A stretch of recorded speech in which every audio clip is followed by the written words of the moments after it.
지난 2일 자정 가까운 시간입니다. 이제 굉장히 시간이 늦은 시간인데 오후 11시 47분경인데 강남경찰서 주차장에서 한 만취 상태의 운전자가 체포되었습니다. 경찰서 뜰에서 말이죠. 그런데 이 운전자는 성동구에서 술을 마셨습니다. 한 주점에서 술을 마시고 완전히 인사불성이 되었는데 운전을 하면 안 되죠. 그런데 운전을 하게 되었습니다. 지나가는 행인이 보고 아무래도 차가 움직이는 게 이상하단 말이죠. 경찰에 신고를 했습니다. 경찰 추격을 받았습니다. 그런데 다른 데로 도망을 가지 않고 보통 고속도로로 들어가서 질주를 하고 그러지 않아요. 그런데 스스로 경찰서 주차장으로 들어온 것입니다. 알고 보니 그 운전자는 그 경찰서 소속 경위였습니다. 자기가 근무하는 곳으로 온 것이에요. 술 취한 가운데 습관적으로 자신의 근무지로 온 것입니다. 습관이 그처럼 무서운 거예요. 보통 음주 운전자는요, 다른 데로 도망을 갑니다. 어떻게 제 발로 경찰서를 오게 되냐 말이죠. 어찌 보면 참 미련한 것 아니겠어요? 힘들고 지칠 때, 여러 가지 문제에 부딪혔을 때 때로는 굉장히 미련스러워 보이지만 우리는 거의 습관적으로 기도의 자리로 가야 합니다. 기도의 자리로 가야 제대로 살 수가 있습니다. 어느 때보다도 바른 기도의 습관이 우리에게 필요합니다. 사도 바울은 이 에베소서를 쓸 때에 로마 감옥에 갇혀 있었습니다. 그러니까 여러 가지 제약이 있을 수가 있죠. 거리도 멀리 떨어져 있고요. 사랑을 표할 수 있는 여러 가지 구체적인 방안도 별로 없었습니다. 편지를 띄우는 것과 동시에 그는 에베소 교회 성도들을 위해서 기도를 시작했습니다. 그런데 이 감옥에서도 유효한 것이 기도예요. 기도는 장소와 시간의 제약을 받지 않습니다. 사방이 막힌 감옥이라도 하늘은 항상 열려 있기에 기도가 가능한 것입니다. 더욱이 기도가 신비로운 것은 다른 사람을 위한 가장 강력한 사랑의 표현이기 때문에 그렇습니다. 그래서 그는 로마의 감옥에서 멀리 떨어져 있는 지금 터키 지역에 있는 에베소 교회 성도들을 위해서 기도를 한 것입니다. 15절 16절이 그것을 우리에게 가르쳐주고 있죠. 이로 말미암아 주 예수 안에서 너희 믿음과 모든 성도를 향한 사랑을 나도 듣고 내가 기도할 때에 기억하며 너희로 말미암아 감사하기를 그치지 아니하고. 참 작은 공동체들로 이루어졌던 가정교회들로 이루어졌던 에베소 교회는 세상적으로 볼 때 너무나도 미약해 보였습니다. 모든 것이 부족해 보였습니다. 신앙생활 제대로 할 수 있을까? 이런 의문이 들 정도로 너무나도 작아 보였습니다. 그렇지만 거기에는 믿음과 사랑만큼은 넘쳐났던 것을 사도 바울이 듣고 감사하면서 기도하는 겁니다. 그 믿음과 사랑이 줄어들지 않도록, 시간이 지나도록 더 풍성해지도록 말이죠. 자, 보통 우리들이 생각하면요, 이렇게 약한 교회니까 당장 현실적으로 볼 때 뭘 기도하겠습니까? 빨리 좀 교인 수가 늘어가지고 재정도 넉넉해지고 그런 거 아니겠습니까? 가정교회로 흩어져 있으니까 한데 모여서 좀 큰 건물 지어서 마음껏 교제하고 섬기고, 그게 나쁘다는 것은 아니에요. 그런데 그것보다 먼저 사도 바울이 기도한 것이 무엇인가? 여기에 오늘 초점을 맞추고 저희들이 좀 마음을 모았으면 좋겠습니다. 17절부터 19절을 제가 다시 읽어봅니다. 우리 주 예수 그리스도의 하나님 영광의 아버지께서 지혜와 계시의 영 성령을 너희에게 부어주사 하나님을 알게 하시고 너희 마음의 눈을 밝히사 그의 부르심의 소망이 무엇이며 성도 안에서 그 기업의 영광의 풍성함이 무엇이며 그의 힘의 위력으로 역사심을 따라 믿는 우리에게 베푸신 능력의 지극히 크심이 어떠한 것을 너희로 알게 하시기를 구하노라. 바울은 에베소 교회 성도들에게 가장 필요한 것이 무엇인지를 알았습니다. 그것은 하나님에 대한 지식이었습니다. 하나님을 알고 하나님을 믿고 산다는 것이 무엇인지, 성도에게 있어서 가장 필요한 것이 무엇인지 사도 바울처럼 그들도 알고 그렇게 살기를 원했던 것이죠. 17절과 19절에 알게 하다라는 말을 계속 쓰고 있습니다. 그런데 에베소서에 보면 3장에 다시 한번 사도 바울이 에베소 교회 성도들을 위해서 기도하는 내용이 나옵니다. 특별히 3장 18절 19절에 보면 그의 기도의 내용이 나오는데, 거기에도 보면 그리스도의 사랑을 알게 하시고 그 너비와 길이와 높이와 깊이를 알고 깨닫도록 기도를 하는 거예요. 이게 무슨 말입니까? 그리스도의 사랑을 왜 몰라요? 십자가의 사랑. 그런데 좀 더 구체적으로 그 사랑이 얼마나 넓은지, 얼마나 참 긴지, 일시적인 것이 아니고 감정적인 것이 아니고 영원한 것이단 말이죠. 너비와 그 누구에게나 미치는 그리스도의 사랑, 높이와 정말 하늘 영광 보좌를 버리시고 나 같은 티끌 같은 인생을 위해서 십자가 지키기까지 정말 낮아지셔서 겸손하게 찾아와 주신 그 사랑의 높이와 깊이를 알도록 말이죠. 하나님에 대한 바른 지식이 있어야 성도다운 삶을 살 수가 있고 믿음과 사랑을 계속 지켜나갈 수가 있고 교회는 교회다울 수 있다는 것을 사도 바울은 깊이 알고 있었습니다. 우리 또한 복음에 대한 바른 지식이 맹목적 헌신보다 앞서야 함을 잊지 말아야 합니다. 이미 두 분 목사님을 통해서 여러분들 말씀을 계속 묵상해 왔습니다. 3절부터 14절까지는 하나님께서 예수 그리스도 안에서 이루신 놀라운 구원의 일을 찬양하는 것을 내용으로 담고 있습니다. 찬양입니다. 만세전부터 하나님께서 택하셔서 한 사람 한 사람 부르셔서 에베소 교회에 정말 성도들이 모이게 되고 교회를 이루게 되었다. 하늘에 속한 비밀이에요. 그걸 성도들이 날마다 찬송하고 기뻐하는 겁니다. 그런데 문제는 다른 데 있지 않아요. 세상이 만만치 않다는 겁니다. 날마다 우리로 하여금 버니엘 여호수아 청년부에 모여서 같이 찬양하고 교제하고 늘 기쁜 일만 생기는가? 그렇지 않은 거예요. 세상은 살기가 만만치가 않아요. 끊임없이 우리를 괴롭히고 상처 입히고요, 때로는 좌절시키고요, 넘어지게 만들어요. 그래서 찬양과 더불어서 빼놓을 수 없는 것이 기도예요. 그런데 이 찬양이 찬양다워지려면, 오늘도 우리 찬양팀이 찬양하지 않았어요? 그렇습니다. 우리의 사역이 사역다워지려면 기도가 뒤따라야 되는데, 그 기도의 핵심은 아는 기도가 되어야 된다는 거예요.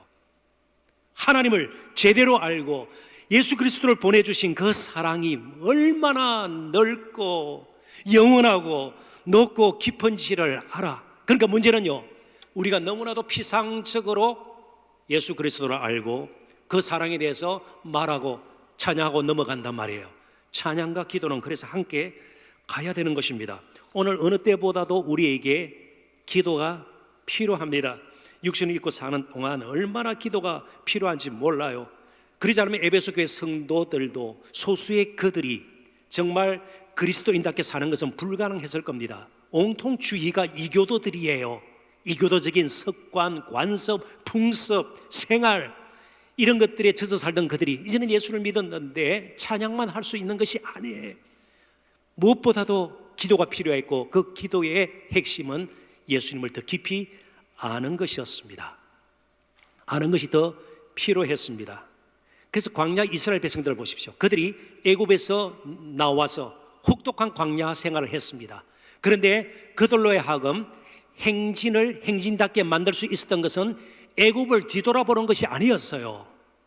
앞으로 우리에게 가나안 땅이라는 하나님께서 약속하신 땅이 있다, 소망이 그들을 이끌어 갈 수가 있었고요, 그리고 하나님의 약속의 그 신실하심, 하나님이 얼마나 인자하신 분이신지를 아는 것이 그들에게 필요했습니다. 당장 광야가 갑자기 옥토가 되고 그러지 않아요. 혹독한 햇빛이 있고요, 메마른 땅이에요. 물 먹는 것을 걱정해야 되고요. 그렇습니다. 그런 가운데서 그들이 광야 행진을 할 수 있었던 것은 바로 그들에게 소망, 그것을 오늘 지금 사도 바울도 기도하고 있는 것이에요. 하늘 영광을 바라보면서 소망 가운데 그들이 살 수 있도록 그래서 예수 그리스도를 더 깊이 알고 그들의 신분이 무엇인지, 그들 앞에 놓여 있는 그 기업, 앞으로 물려받을 것이 무엇인가를 늘 깨닫도록 사도 바울은 기도를 했던 것입니다. 17세기 프랑스의 철학자이자 수학자였던 르네 데카르트라는 인물이 있습니다. 이 데카르트의 명제를 여러분 잘 아실 것입니다. 철학 입문서 정도, 도덕 교과서에도 종종 나오죠. 이분이 했던 유명한 말이 있죠. 뭐예요? 나는 생각한다. 고로 나는 존재한다. I think, therefore I am. 나는 생각한다. 고로 나는 존재한다. cogito ergo sum, 라틴어로 그렇습니다. 뭔가 좀 생각을 해야 내가 존재하는 이유, 존재 가치를 알 수 있다는 것이죠. 그런데 이 명제가 최근 이렇게 변했다고 합니다.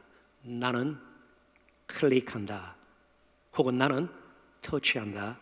고로 나는 존재한다. I click, therefore I am. I touch, therefore I am.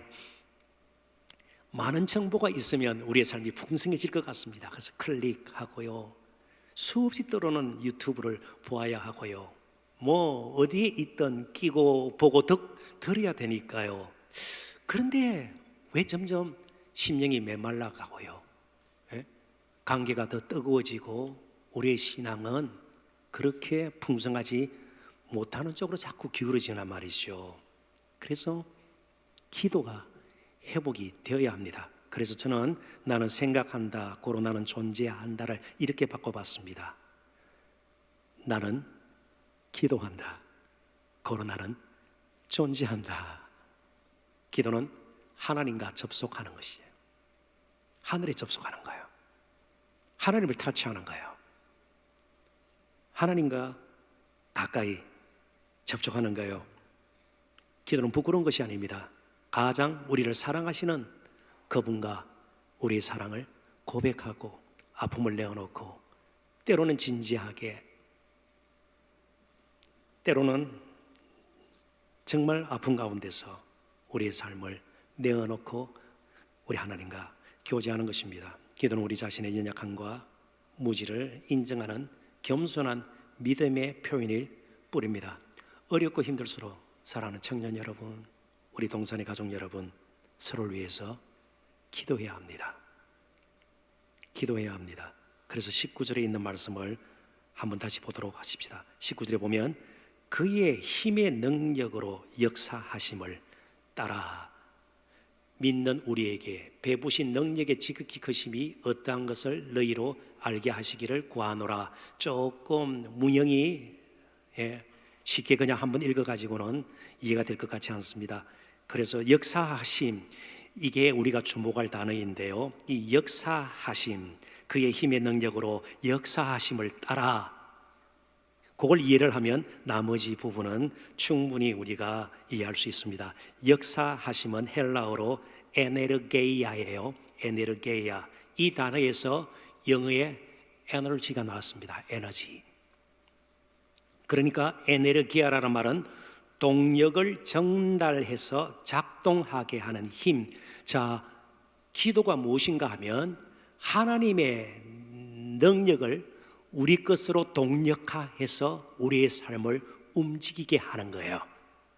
에네르게이아예요. 역사하심. 하나님의 능력이 우리를 움직이게 해야 우리가 제대로 살 수가 있습니다. 우리의 호흡까지도 하나님의 손에 있음을 우리는 알아야 합니다.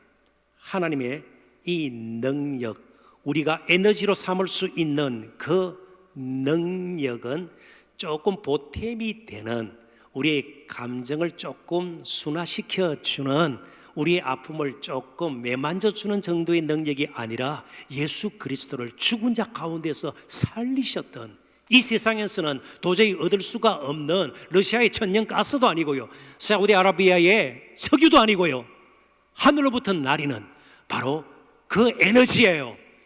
이게 기도를 통해서 우리에게 되어야 우리가 스스로 우리의 미래를 어둡게 만들고 초라하게 만드는 일을 멈출 수가 있어요. 우리 힘으로 아니에요. 조금 수입이 덜한 직장에서 수입이 나은 직장으로 옮기면 모든 것이 변할 것 같아요. 아니에요. 제가 결혼해봐서 아는데요, 지금 제가 그렇다는 건 아니에요. 이런 여자만 만나면 내 인생이 바뀔 것이다, 아니에요. 잘 안 바뀌어요. 잘 안 바뀝니다. 어느 대학에 들어가고 어느 대학원을 졸업하고 어느 학위를 따면 어느 스펙이 좀 많이 쌓이면 달라질 것이다. 순간적으로 그럴 수도 있을 거예요. 그러나 그 모든 것은 레퍼런스예요. 그야말로 레퍼런스예요. 참고예요. 참교 자료예요. 인생을 인생답게 만들고 우리를 진정으로 살게 하는 것은, 사람다운 가치를 지니고 살게 만드는 것은 하나님의 능력을 우리의 에너지로 삼는 것이에요. 그래서 우리의 삶이 작동되기 시작하는 것이에요. 이게 오늘 우리에게 필요합니다. 에스겔서 37장에 잘 그림이 나와 있지 않아요? 이스라엘을 상징하는 정말 골짜기 해골대예요. 해골대, 바삭마른 해골대예요. 아무 쓸모짝이 없는 거예요. 자리만 차지하는. 그러나 하나님의 말씀이 대언이 되고 생기가, 성령 루하, 성령이 거기에 정말 들어갈 때에 하나님의 군대로 힘줄이 붙고요, 뼈가 마디마디가 서로 붙어서 하나님의 군대로 변하는 거예요. 저와 여러분을 진정으로 변화시킬 수 있는 것은 예수 그리스도를 죽은 자 가운데 살리셨던 하나님의 그 권능이, 능력이 우리의 기도를 통해서 에너지화되어 우리 가운데서 작동하기 시작하는 겁니다. 이제 말씀을 맺습니다. 기도의 확신을 가지십시오. 기도가 형편없는 것이 아닙니다. 기도의 확신을 가지십시오. 기도의 횟수, 기도의 방식, 그리고 기도의 시간도 물론 중요합니다. 그러나 기도에서 가장 중요한 것은 기도의 확신입니다. 신실하고 능하신 하나님을 의식하는 겁니다. 그 하나님을 생각하지 않는다면 우리의 기도도 주문이나 주술과 비슷한 것이 되고 말 것입니다. 예수님께서 지적하신 중언부언의 기도입니다. 많은 말을 들어도 그렇지만 확신 없는 기도예요. 기도는 더 나아가서 우리의 요구만 나열하는 것이 아닙니다. 하나님을 더 깊이 아는 것입니다. 하나님의 뜻을 깨닫고 때로 음성을 듣는 것입니다.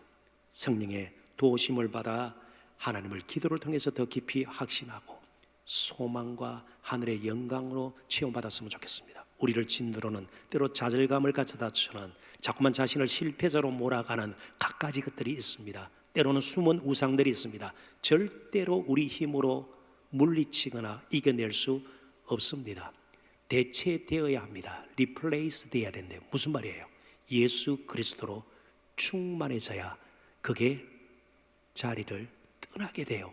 그 자리를 예수 그리스도로 하나님의 영광으로 가득 채우는 저와 여러분이 되었으면 좋겠습니다. 기도는 우리에게 극단적인 선택이나 마지막 선택이 아닙니다. 성도로서 가지고 있는 가장 자연스러운 그리고 거룩한 영적인 습관입니다. 기도의 자리로 다시 돌아갈 수 있는 저와 여러분 되시기를 주님의 이름으로 축원합니다. 기도하겠습니다. 하나님 아버지 은혜와 사랑